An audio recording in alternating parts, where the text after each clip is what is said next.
Hi, my name is Alex Economos, and this is my Unit 4 Case Connections assignment. So I chose Case 1. Based on the newborn symptoms of lethargy, hypothermia, and apnea, which develop shortly after birth, there is a suspicion that she has a metabolic disorder. Plasma glutamine would be the best diagnostic test to distinguish between a urea cycle disorder and a disorder in beta oxidation. I would choose this test as the best diagnostic tool to distinguish the newborn's disorder because we are given the results from her lab work.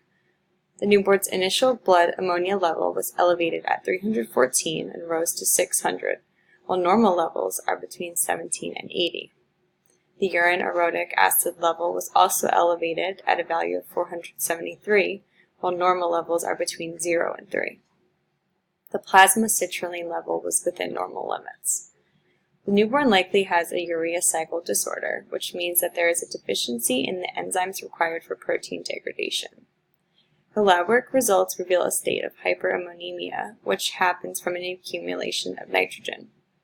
Oftentimes, glutamine levels also rise when ammonia levels are elevated, which is why the plasma glutamine would be the best diagnostic test option. Alternative tests, like the ones mentioned above, such as blood glucose and serum fatty acids, be better for a beta oxidation disorder. In this type of disorder, there would be a defect in the oxidation of fatty acids or fatty acid transport. Clinical symptoms and lab work results would also vary from the ones described in this case. With this type of disorder, there is often hypoglycemia without ketosis, while a patient is in the fasting state and specifically lacking carbohydrates. There would be normal glutamine levels as well. Ornithine transcarbamylase, abbreviated as OTC, is the enzyme most likely deficient in this case. OTC deficiency is the most common urea cycle disorder, characterized by hyperammonemia because excess carbamyl phosphate is converted to orotic acid, leading to an accumulation. Clinical symptoms are usually similar to the ones described in this case. Carbamyl phosphate synthetase 1, abbreviated as CPS1, is the least likely to be deficient in this case. CPS1 is used prior to OTC in the urea cycle. I also chose Case 3. The best explanation for the presentation of gout in this individual is decreased urinary excretion of uric acid. Although gout can be caused by several different mechanisms, gout is characterized by an accumulation of plasma uric acid known as hyperuricemia, which leads to the buildup and painful attacks in certain joints. The patient tells us that he is consuming between 4 to 5 liters of soda per day, and fructose or high fructose corn syrup is the primary sugar in soda.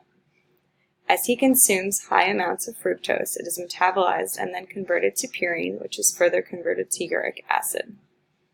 This causes an accumulation of uric acid, which is why he is diagnosed with gout and is experiencing pain in the joints of his toe due to this accumulation. The patient has elevated plasma urate and elevated urinary uric acid compared with normal values.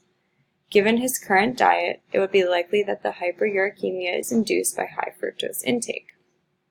However, further testing may be needed to confirm that he does not have deficiencies of enzymes in the purine salvage pathway, or that his body is not overproducing purines on its own. These could be alternative mechanisms that cause gout, so it is important to rule them out.